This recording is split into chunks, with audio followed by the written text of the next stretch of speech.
माझं लहानपण या परिसरामध्ये गेलेलं आहे आणि मग ह्या विभागाचा विकास करण्यासाठी सातत्याने माझ्यासोबत बसलेले सर्व प्रेमनगरचे संस्थेचे पदाधिकारी या ठिकाणी आहेत। गेली 15-20 वर्ष आम्ही सातत्याने ह्या विभागाचा विकास होण्यासाठी प्रयत्न करत होतो। ही योजना 2016 मध्ये सुरू झाली। सिगतिया कन्स्ट्रक्शन कंपनी यांनी या योजनेच्या विकासाला सुरुवात केली।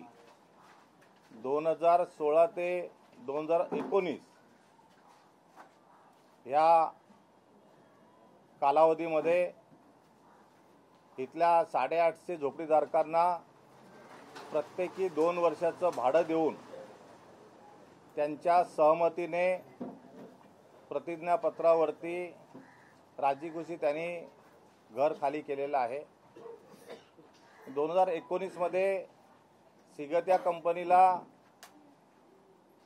ज्या बँकेने कर्ज दिलं होतं त्या बँकेचं नाव आहे DHFL। या बँकेने सिगतियाला लोन दिलं आणि त्या झालेल्या स्कॅममध्ये DHFLचे मालक जे आहेत ते आत्ताही माझ्या माहितीप्रमाणे ते तुरुंगात आहेत आणि स्कीम बंद झाल्यानंतर संस्थेच्या माध्यमातून आम्ही हायकोर्टात उच्च न्यायालयामध्ये याचिका दाखल केली। त्या याचिकेमध्ये आम्ही आमचं जे म्हणणं आहे की या ठिकाणी योजना पूर्ण करण्यासाठी आम्हाला नवीन बिल्डरला नियुक्ती करण्याचे अधिकार द्यावेत। त्याचप्रमाणे जे थकीत भाडे आहे हे भाडे देखील आम्हाला मिळालं पाहिजे अशी आमची मागणी होती। परंतु न्यायालयामध्ये याचिका दाखल केल्यानंतर या योजनेमध्ये झालेला घोटाळा ED मध्ये त्याची चौकशी सुरू होती आणि मग हायकोर्टाने त्यावेळेला EDला बोलावून त्यांना याच्यातून मार्ग काढण्यासाठी आणि NOC देण्यासाठी हायकोर्टाने त्यांना आदेश दिले। हे आदेश दिल्यानंतर राज्य सरकारने एक अभय योजना काढली।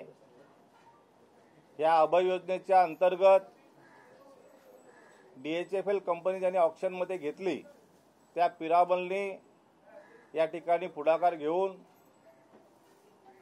या अभय स्कीमच्या अंतर्गत ही योजना सुरू करण्याचे निर्देश राज्य सरकार आणि SRAने दिले आणि हे दिल्यानंतर आम्ही ठामपणे संस्थेच्या माध्यमातून 13-2चे ऑर्डर असेल, हेरिंग असेल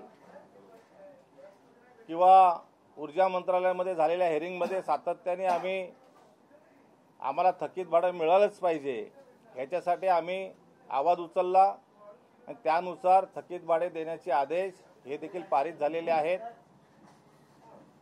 आणि आपल्याला आनंदाची गोष्ट या ठिकाणी सांगतो की लवकरच आम्हाला सर्व झोपडीधारकांना थकीत भाडे मिळणार आहे। राहिला विषय रामदास कदम यांनी जे का आरोप लावलेले आहेत त्यात खास करून माझा उल्लेख त्यांनी केलेला आहे।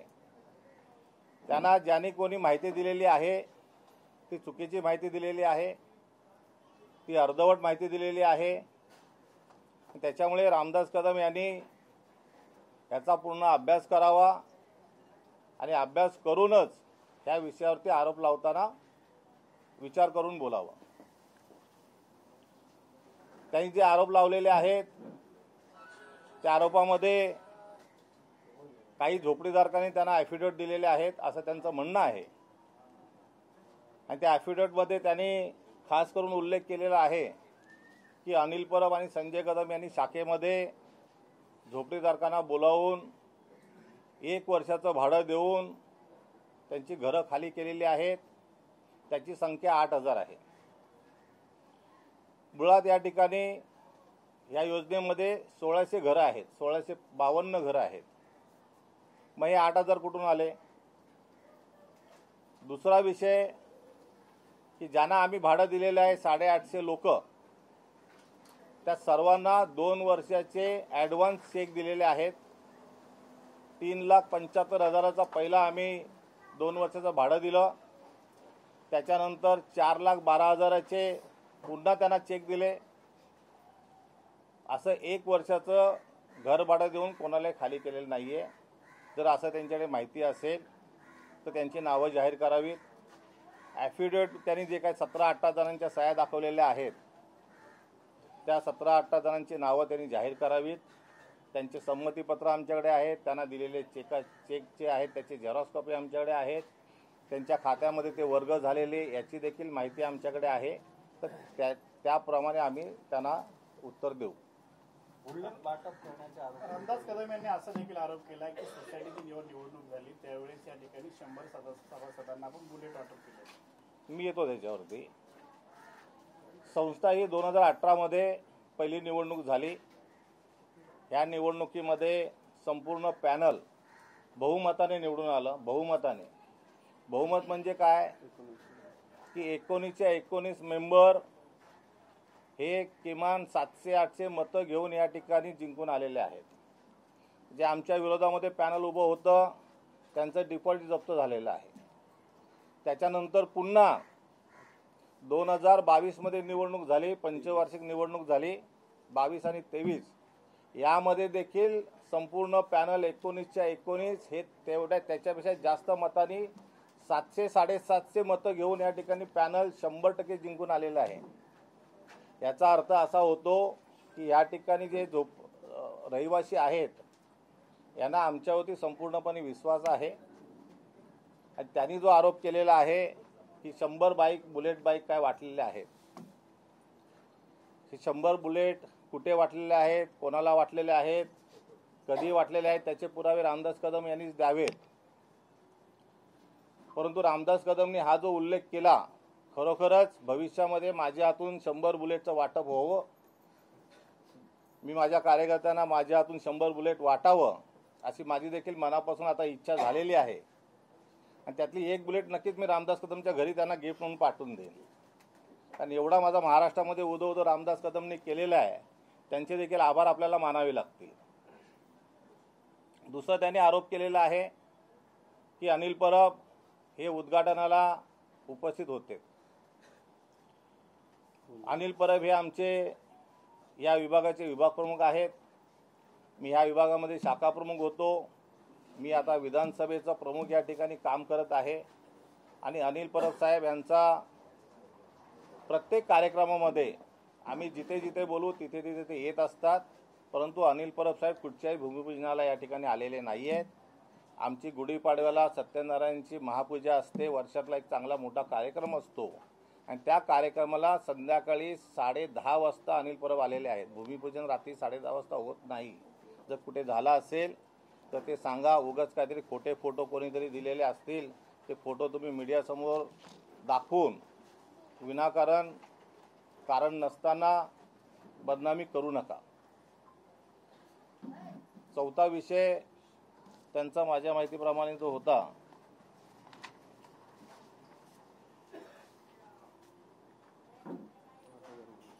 आता झालं ना, या ठिकाणी आपल्याला एक माहिती देतो की लॉकडाऊन ज्या वेळेला झालं होतं आणि त्या लॉकडाऊनमध्ये 850 लोक जी बाहेर होती, काही रहिवाशांचे प्रचंड हाल झाले होते. त्यांना भाड्याने रूम मिळत नव्हते, त्यांच्याकडे पैसे नव्हते. काही या ठिकाणी फार गरीब परिस्थितीमध्ये राहणारे रहिवासी होते. संस्थेच्या माध्यमातून आम्ही 250 लोकांना या ठिकाणी राहण्याची व्यवस्था त्यावेळेला केलेली आहे. तर रामदास कदमला आणि त्याचे बगलबच्चे जे आहेत त्यांना एवढी जर आस्था असती तर त्या लोकांना तेव्हा मदत केली असती तर आम्ही समजलो असतो की तुमचा काही चांगला उद्देश आहे. परंतु ज्यांना आम्ही राहण्याची व्यवस्था केली त्यांना ह्या लोकांनी 2022मध्ये महानगरपालिकेने नोटिसा काढल्यात. म्हणजे यांचे विचार केवढे वाईट आहेत बघा, की मदत करायची नाही परंतु आरोप असे करायचे की एखाद्याला सर्वसामान्य माणसाला ते खरे पण वाटून जातात.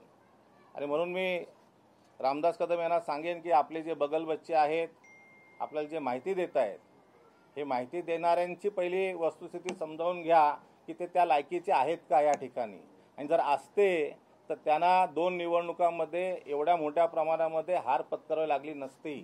त्याच्यामुळे इथले सर्व जे नागरिक आहेत हे संस्थेवरती त्यांचा प्रचंड विश्वास आहे आणि आम्ही पुढच्या आठवड्यापासून थकीत भाडे ते देखील द्यायला आम्ही सुरुवात करणार आहोत. रामदास कदम यांनी असा आरोप केलेला आहे की या ठिकाणी साधारणपणे जे 8,000 झोपडीधारक होते, त्यांना संपूर्ण मराठी वस्ती होती, त्या मराठी कुटुंबियांना आपण बेघर केलेलं आहे, त्यांचं भाडं देखील थकवलेलं आहे. यासोबतच या ठिकाणी ज्या लोकांचं भाडं थकवलं होतं त्यांना पुन्हा या ठिकाणी 5-5 लाख रुपये घेऊन या ठिकाणी झोपड्या बांधण्याची परवानगी दिली. पहिलं तर 8,000 झोपडीधारक या ठिकाणी नाहीच आहेत रहिवासी. 1,652 आहेत. त्यातले 850 लोक 4 वर्षाचं 2 वर्षाचं भाडं घेऊन ते बाहेर निघून गेलेले आहेत. परंतु ज्या ज्या वेळेला जे बाहेर लोक गेलेले आहेत त्यांच्या ज्या काही अडचणी आहेत त्या अडचणीला आम्ही संस्थेच्या माध्यमातून पूर्णपणे त्या रहिवाशांच्या सोबत आहोत. माझ्या माहितीनुसार ज्यांना ज्यांना मेडिकलची गरज होती त्या वेळेला देखील आम्ही 1 लाख 2 लाखाचे चेक त्यांना स्वतःहून दिलेले आहेत. त्यांच्यासाठी आम्ही उभे राहिलेलो आहोत. साधारण 100-125 लोकांना आम्ही आत्तापर्यंत बिल्डर नसताना त्यांना आम्ही मदत म्हणून वेळ काढण्यासाठी त्यांना तेवढे पैशाची मदत केलेली आहे. 250 लोकांना या ठिकाणी पुन्हा अकोमोडेट केलेलं आहे की त्यांची खरोखर बाहेर राहण्याची परिस्थिती नव्हती असं त्यांना आपण त्या ठिकाणी आणलेलं आहे. त्याच्यामुळे जे काय आरोप रामदास कदम करतायत ते आरोप करताना खरी सत्य वस्तुस्थिती ही जाणून घ्यावी आणि त्याच्यानंतरच आपण आरोप करावेत. कारण असं काही असतं तर पुन्हा एकदा एवढ्या मोठ्या मताधिक्याने ह्या संस्थेचं पॅनल निवडून आलं नसतं. तुमच्यावर ज्या पद्धतीने आरोप केले तुम्ही सगळे भूमिका काढताय त्या संदर्भात काही न्यायालयात दाद मागणार डिफेमेशन वगैरे असं फाईल करणार आहात का त्यांच्या विरोधात? हो, ते मी आता माझ्या वकिलाला मी सांगितलेलं आहे आणि आपण ते त्याची सुरुवात केलेली आहे की कोणी येणार आणि काही कारण नसताना आरोप करणार बिनबुडाचे तर त्यांना आपल्याला कायद्याने नोटीस देणं, कायद्यामध्ये त्यांना घेऊन जाणं ही माझी स्वतःची प्रोसेस सुरू झालेली. तुम्ही आता म्हणाला की रामदास कदम यांना कोणीतरी चुकीची माहिती देत आहे. चुकीची माहिती देणारे कोण आहे त्यांचा तुम्ही पर्दाफाश करणार? नाही, ते तेवढ्या लायकीचे पण नाही आहेत ना. लायकी लागते एखाद्याची, त्या विषयावरती आपल्याला बोलायचं नाही. त्यांनी त्याचा अभ्यास करावा की त्यांना कोणी माहिती दिली. आम्ही तसं समोर येऊन बोलणारे आहोत आणि ह्या विषयावरती जर डिबेट करायचं तर रामदास कदमनी समोर यावं. मी पण येतो समोर. तुमच्या पक्षीय म्हणजे तुम्ही शिवसेना उद्धव बाळासाहेब ठाकरे पक्षाचे आहात, रामदास कदम शिवसेना शिंदे गटाच्या पक्षीय राजकारणामुळे कुठेतरी हे आरोप प्रत्यारोप केले जातात आणि संस्थेचं नाव यामध्ये घेतलं जातंय का, ओढलं जातंय का? असं त्यांच्याकडनं ओढलं जातंय. कारण मी एक पदाधिकारी आहे परंतु मी इथला रहिवासी आहे आणि मी ज्या ठिकाणी माझं घर आहे, माझं लहानपण गेलेलं आहे, तिथल्या संस्थेच्या सोबत त्यांच्या सोबत राहणं, त्यांना मदत करणं हे मला वाटत नाही कुठे चुकीचं आहे. मी काय दहिसरला राहत नाही ना, मी तर इथेच राहतो. माझं घर आहे स्वतःचं, माझं NHL मध्ये पात्र घर आहे. त्याच्यामुळे मला पूर्ण या वसाहतीचा विकास करणं हे पहिल्यापासून माझं स्वप्न आहे आणि ते मी पूर्ण करणार. सर, तुम्ही म्हणताय की रामदास कदम यांना कोणतरी खोटी माहिती देते, मात्र त्यांच्याकडनं सुद्धा प्रतिक्रिया आलेली की त्यांचं म्हणणं की प्रेमनगर मधल्या काही लोकांनी त्यांना प्रतिज्ञापत्राद्वारे त्यांना ही सर्व माहिती दिली आणि त्या प्रतिज्ञापत्रामध्ये सर्व माहिती होती. हो, माझं तेच म्हणणं आहे की जे त्यांच्याकडे 17-18 जण गेलेले आहेत ते जे काही दाखवत होते ॲफिडेव्हिट, एक तर त्या ॲफिडेव्हिट आमच्याकडेही आलेलं आहे झेरॉक्स कॉपी, अगोदर नोटरी करून आलेली आहे, नंतर सह्या घेतलेल्या आहेत. ते जे सह्या घेतलेल्या आहेत ते खरोखर झोपडीधारक आहेत का बाहेरचे कोण आहेत? त्याच्यामुळे रामदास कदमनी त्यांची नावं जाहीर करावीत आणि ते जाहीर केल्यानंतर त्यांना किती लाखाचा धनादेश दिलेला आहे, त्यांच्याकडनं लेखी संमतीपत्र आम्ही घेतलंय की नाही घेतलंय हे आम्ही खुलासा करू. या ठिकाणी आम्ही आमच्यावरती समजा हे काय 10 वर्षाचा प्रोजेक्ट आहे, या 10 वर्षामध्ये आम्ही जर चुकीचं केलं असतं तर जो पोलीस स्टेशनमध्ये जाऊन आमच्यावरती एकतरी संस्थेवरती माझ्यावरती एकतरी गुन्हा नोंद झाला असता असेल तर जाऊन आपण माहिती घ्या. जर जोर जबरदस्ती झाली असेल, बळजबरी झाली असेल किंवा एखाद्या शाखेमध्ये जर बोलवून त्यांचं जर आपण बळजबरीने घर खाली केलं असेल तर त्याची तक्रार 10 वर्षात एकतरी व्हायला पाहिजे होती. मराठी माणसाला बेघर केल्याचा आरोप गंभीर होता त्याच्यामध्ये. मराठी माणसाला बेघर केलं कुटुंबाला मराठी प्रेमनगरमधील कुटुंब जे आहेत यांना जर आम्ही बेघर केलं असतं तर 2022-23 आमचं पॅनल निवडून आलंच नसतं ना. आम्हाला मतदान कोणी केलं? 1652 लोकांनी केलं. त्यातलं मतदान झालं किती? 800 पावणे 800 मतदान झालं. त्यात आम्हाला 750 मतदान आहे. एकतर्फी आहे. आणि जर प्रोजेक्ट थांबला तरी लोक आमच्यावरती विश्वास ठेवतात. याचा अर्थ तुम्ही समजा की रहिवासी आमच्या सोबत आहेत आणि जे काय 17-18 850 मधून 17-18 जणांच्या सह्या दिल्या आहेत त्यांची नावं जाहीर करा असं मी सांगतोय. ते कधी अनिल परबना भेटले होते, कधी मला भेटले होते, तेही त्यांनी जाहीर करावं. संस्था मजबूत आहे या ठिकाणी. आम्हाला ते बुलेट कोणाला दिली त्याची नावं जाहीर करा.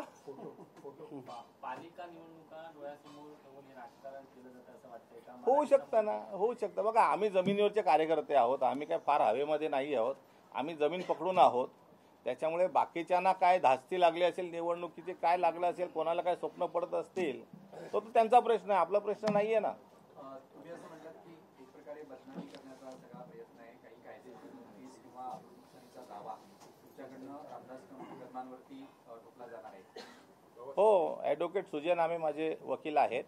ते तसं तयारी करतायत आणि त्यांचं आपण डिफॉर्मेशन कोर्टामध्ये आपण घेऊन जाऊ. सहाना ग्रुप कडून अनिल परब यांना 2-2 मर्सिडीज गाड्या घेतल्या असा आरोप देखील रामदास कदम यांनी केला. नाही, त्याचं उत्तर परब साहेब देतील ना. माझ्यापर्यंत काय आलेलं नाहीये. कदम साहेब, तुमच्यावरती आरोप रामदास कदमांनी केलाय. तुम्ही सर्व आरोपांचं खंडन केलंय. SRA प्राधिकरणामार्फत चौकशी गरज वाटतंय का या प्रकरणात? सर्व बऱ्याच चौकशी झाल्या त्याच्यामध्ये आतापर्यंत. बरेच जणांनी चौकशा लावलेल्या आहेत, अनेक चौकशा लावलेल्या आहेत. त्याच्यामध्ये काहीच निघालं नाही. याचा अर्थ आम्हाला माहिती आहे की आम्ही सकाळी उठून लोकांना काय पाहिजे, त्यांची काय गरज आहे, ह्याच्यासाठी आम्ही आमचा दिवस घालवतो. म्हणजे आमच्याबरोबर लोक आहेत, रहिवासी आमच्यासोबत आहेत आणि आम्ही रहिवाशांसोबत आहोत. रामदास कदम आणि अनिल परब यांच्यातला जो काही वाद आहे तो आता म्हणजे अनेक वेळेला तो दिसून आलाय, त्याला जाहिराती तुमचं नाव यामध्ये का खेचलं जात आहे आणि त्यामुळे म्हणजे तुमचं नाव खेचून कुठेतरी रामदास कदम स्वतःची एक प्रकारची प्रतिमा उजळू पाहत आहेत. याच्यात असं असू शकतं. तुमचं त्यांच्याशी काही नातेसंबंध नाही, दुरून काही संबंध नाही आणि अशा व्यक्तीबरोबर मला जोडायचे पण नाही संबंध. त्याच्यामुळे आम्ही कडवट शिवसैनिक, निष्ठावंत शिवसैनिक आहोत, मावळे होतो आम्ही रायगडचे. त्याच्यामुळे अशा गद्दारांसोबत आमचं नाव जोडून घेणं हे देखील आमच्यासाठी फार वाईट असल्यासारखं असेल. आता त्यांना कोण काय सांगतो, कोणाला काय याच्यामध्ये काय स्वार्थ आहे हे आम्हाला त्यातली काय कल्पना नाही आहे.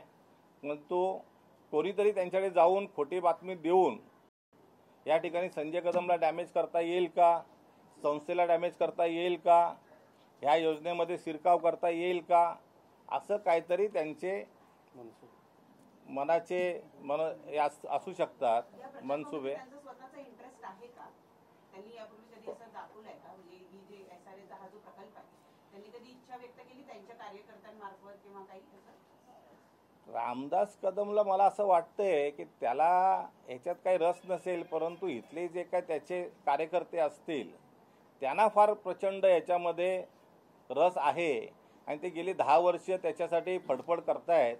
परंतु त्यांना काय त्याच्यामध्ये त्यांच्या मनासारखं काय होत नाही आहे.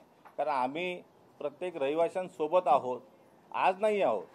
आमचं लहानपण या ठिकाणी गेलेलं आहे. त्याच्यामुळे योजना ही वेगळा विषय, परंतु त्यांच्या सुखादुःखामध्ये जाणं, त्यांच्यासोबत राहणं हे माझ्याकडून सातत्याने गेले अनेक वर्षापासून या ठिकाणी होतं आहे. याच्यामध्ये बरेच नेत्यांनी उडी मारण्याचा प्रयत्न केला, परंतु इथले रहिवासी हे प्रचंड त्यांचं मनोबल असं आहे की बाबा नाही, इथे संजय कदम जो आहे किंवा ही संपूर्ण संस्था जी आहे ही त्यांच्याबरोबर सुखदुःखामध्ये उठणारी बसणारी आहे आणि हे त्यांचं चांगलं करू शकतात हे त्यांना माहिती आहे. कदम साहेब, ताईंच्या पहिल्या प्रश्नाशी संबंधितच प्रश्न आहे. मुळात तोच प्रश्न पुढे घेऊन जातो. जसं की अनिल परब आणि रामदास कदम यांचं वैर बघायला मिळतं किंवा आता आरोप प्रत्यारोप मोठ्या प्रमाणात होत आहेत. मुळात विलेपार्ले, प्रेमनगर, SRA वसाहत किंवा ही जी संस्था आहे, हा चॅप्टर या प्रकरणात कसा काय गोवला जातो एकंदरीत थोडं सविस्तर सांगा. तेच म्हणलं की त्यांचे जे काही इथे राहणारे बगलबच्चे असतील, त्यांचे काही सहकारी असतील, त्यांचे जे काय असतील कोण त्यांचा इंटरेस्ट जास्त असेल आणि मग कोणाला तरी मध्ये घेऊन येऊन आपला इंटरेस्ट साध्य होतोय काय म्हणून ते रामदास कदमला याच्यामध्ये खेचत असेल असं माझं मत आहे. रामदास कदम बरोबर आम्ही कधी भेटलो नाही. रामदास कदमचे आमचा कधी दुरून संबंध आलेला नाही आहे. तो काय करतो, घोटाळे काय करतो त्याचं त्याला माहिती आणि मीडियाला माहिती. परंतु आमच्या योजनेशी त्यांचा काहीच दुरून संबंध आतापर्यंत आलेला नव्हता. आता अचानक का आलं ते त्यांच्या बगलबच्च्यांना माहिती असेल. तुमचे आणि अनिल परबांचे काही व्यावसायिक संबंध आहेत का? कुठेच नाही आहेत. असते तर कुठेतरी दिसलं असतं ना, कुठेतरी कागदावरती कुठेतरी दिसलं असतं की बाबा आर्थिक आहेत. मी एक कडवट शिवसैनिक आहे, एक चांगला कार्यकर्ता आहे. मी इथल्या संपूर्ण लोकांशी जुळलेला आहे. जमिनीवरती माझे पाय आहेत आणि त्याच्यामुळे परब साहेब हे प्रत्येक कार्यकर्त्याच्या मागे खंबीर उभे राहणारे आहेत. हा त्यांचा स्वभाव आहे आणि आम्हाला ज्या ज्या वेळेला ज्या ज्या अडचणी होतात त्या अडचणीसाठी उभे राहतात.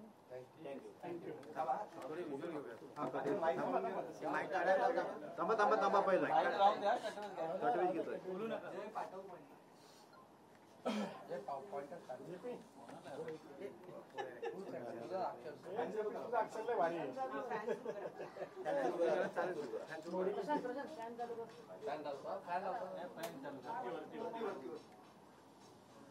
वरती तीन बटन आहेत. अजून एक आहे.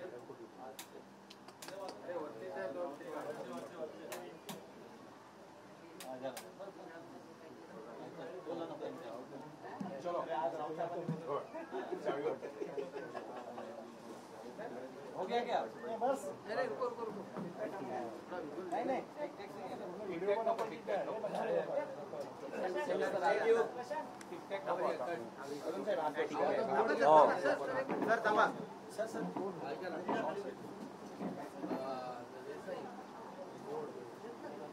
हा सोसायटीच्या बोर्ड पण पाठी आहे. घेतल्या आपण ते सगळं. एक फोटो घे समोर चला